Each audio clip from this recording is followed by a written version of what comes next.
আযান ও ইকামতের মধ্যবর্তী দোয়া কবুলের যে সময় তা কি মহিলাদের ক্ষেত্রেও কার্যকর? এরপরে প্রশ্ন হলো, ট্যাটু না উঠিয়ে অজু করলে অজু হবে কিনা? খুবই গুরুত্বপূর্ণ একটা প্রশ্ন। রমজানে দোয়া কবুলের সর্বোত্তম সময় কখন? বৃদ্ধাশ্রম করা কি জায়েজ? বৃদ্ধাশ্রম ও এতিমখানার জন্য একটি জমি দান করা হয়েছে, এখন স্থাপনা করার সামর্থ্য নেই, জমিটি পড়ে আছে, জমিটিতে ফসল ফলিয়ে ভোগ করা যাবে কিনা এবং অন্য খাতে ফসলের ব্যয় করা যাবে কিনা? যদি ফেসবুকে মেয়ে বন্ধু রাখা জায়েজ আছে কিনা?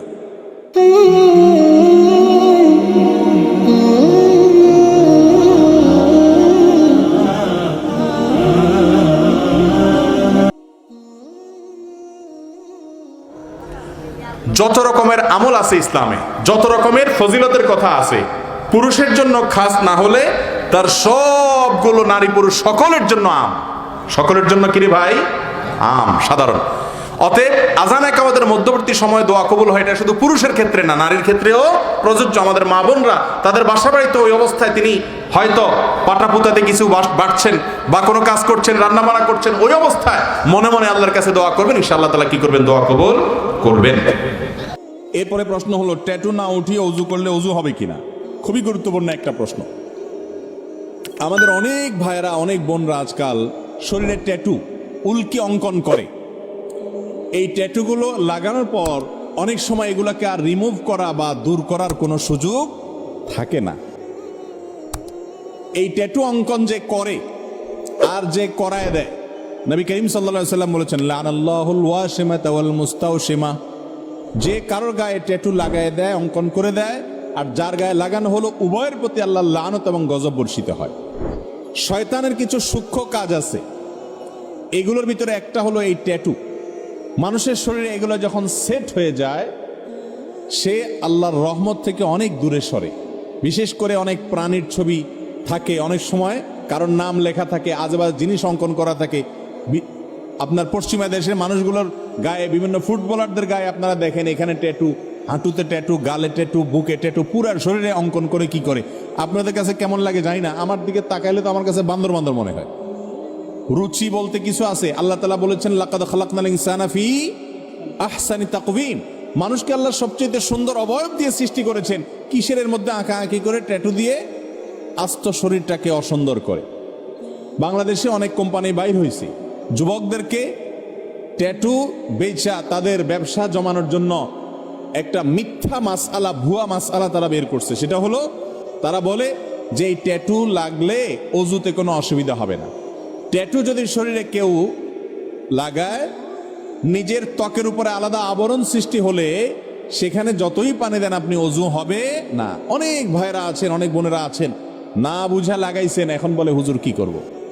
দূর করারও কোনো সুযোগ নাই। অত্যন্ত ভয়াবহ ব্যাপার যে অজুই হবে না যদি আপনার চামড়ার উপরে আলাদা কি পড়ে যায়, স্তর বা আবরণ সৃষ্টি হয়ে যায়। তো এই জন্য এই সমস্ত ট্যাটু কোনো অবস্থাতে লাগানো যাবে না। শয়তান আমাদেরকে যে কত নিচে নামায়। পছন্দের কোনো মানুষের নাম লিখতে হবে, ট্যাটু অঙ্কন করতে হবে, বা বিভিন্ন আপনার ভূত প্রেত কি কি আপনার আজগুবি আজগুবি জিনিসপত্র এগুলো শরীরের মধ্যে আঁকতে হবে। এগুলো একেবারেই অরুচিকর, একেবারেই শরিয়া বিরোধী একটি কাজ। কোনো মুসলমানের সন্তান অন্তত এগুলো করতে পারে না।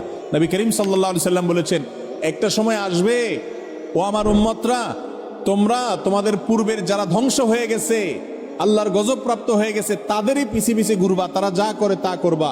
শিবরান বিশিবরিন ওয়াজরাআন বিজরাইন, তারা এক বিগত গেলে তোমরা এক বিগত যাবা, তারা এক হাত গেলে তোমরা এক হাত যাবা, হুবহু তাদের অনুকরণ করবা। তারা হলো ইহুদি এবং খ্রিস্টান। আজকাল আমাদের যুবকরা নিজেদের, আমাদের স্বকীয়তা আছে, আমরা মুসলমান, আমরা এদেশের মানুষের কৃষ্টি আছে, কালচার আছে, সংস্কৃতি আছে। আমরা ভিনদেশীদের কালচার কৃষ্টিকে আমাদের এখানে আমদানি করার কোনো প্রয়োজন নাই। এত নিঃস্ব অসহায় মুসলমান না।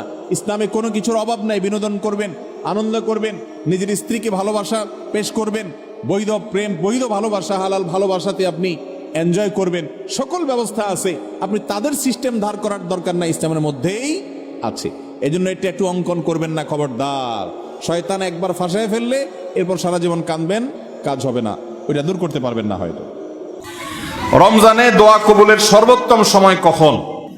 মায়েরা আমার, সারা বছর অন্য সময় যেরকম দোয়া কবুল হয়, রমাদানে দোয়া কবুল আরো বেশি হয়। বিশেষ করে রোজা অবস্থায় সিয়ামরত অবস্থায় সায়েম ব্যক্তি, রোজাদার ব্যক্তির দোয়া কবুল হয়। কারণ নবী করিম সাল্লাল্লাহু আলাইহি সাল্লাম বলেছেন যে কয়েক ব্যক্তির দোয়া ফেরত দেওয়া হয় না, এর ভিতরে একজন হলেন আস-সায়েম হাত্তা ইফতির, কোন কোন বর্ণনা আছে হিনা ইফতির, রোজাদার ব্যক্তি দিনভর রোজা দোয়া করলে তার দোয়া কবুল হয়। হাঁটতে চলতে ফিরতে, কাজের ফাঁকে, মা বোনরা গৃহস্থলী কাজের ফাঁকে, এবং সবাই যার যার কাজের ফাঁকে ফাঁকেও দোয়া করতে পারেন। আর মনোযোগ নিয়ে নামাজের আগে পরে বিভিন্ন সময় দোয়া করতে পারলে সেটা আরো ভালো।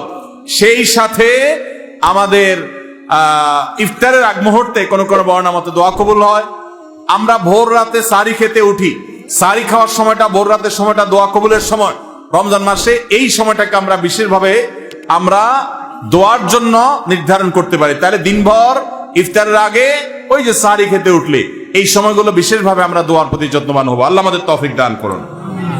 বৃদ্ধাশ্রম করা কি জায়েজ? বৃদ্ধাশ্রম ও এতিমখানার জন্য একটি জমি দান করা হয়েছে, এখন স্থাপনা করার সামর্থ্য নেই, জমিটি পড়ে আছে, জমিটিতে ফসল ফলিয়ে ভোগ করা যাবে কিনা এবং অন্য খাতে ফসলের ব্যয় করা যাবে কিনা। যদি কেউ দান করে থাকেন তাহলে সেক্ষেত্রে ওইটাতে ফসল ফলানো যাবে, ফসলের কাজ যেই খাতে দান করেছে ওই কাজে ব্যয় করবেন। আর বৃদ্ধাশ্রম করা এটা নাজায়েজ বা হারাম কাজ না, কিন্তু ইসলাম এমন সমাজ ব্যবস্থার কথা বলে যেই সমাজে কোনো বৃদ্ধাশ্রমের প্রয়োজন হবে না। কথা কি বুঝাতে পারছি? বৃদ্ধাশ্রমের প্রয়োজন হবে।